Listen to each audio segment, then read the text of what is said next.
Народната банка ги ревидираше проекциите. Годинава економскиот раст ќе биде помал, а инфлацијата речиси двојно повисока од онаа што претходно ја очекуваа монетарните власти. Гувернерот Трајко Славевски вели дека причината не е во домашната економија, туку во надворешните шокови пред се војната на Блискиот Исток, поскапата нафта и глобалната неизвестност. Според него, Македонија како мала и увозно зависна економија директно ги чувствува последиците од случувањата во светот.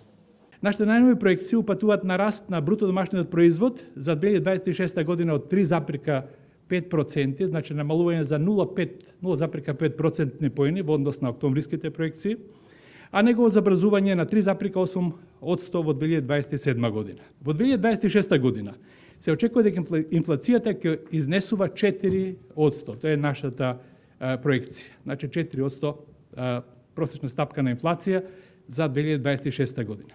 Народната банка предупредува дека ако продолжи растот на цените и ако има поголем притисок врз девизниот пазар, можно е и ново зголемување на каматните стапки, што би значило и поскапи кредити за граѓаните и компаниите. Славевски предупреди дека конфликтот на Блискиот Исток може да предизвика една од најголемите енергетски кризи во поново време. Дополнителен ризик според Народната банка е и тоа што од државата ќе се одлеваат повеќе девизи за увоз на поскапа нафта, енергенси и услуги, што ќе го влоши буџетскиот дефицит.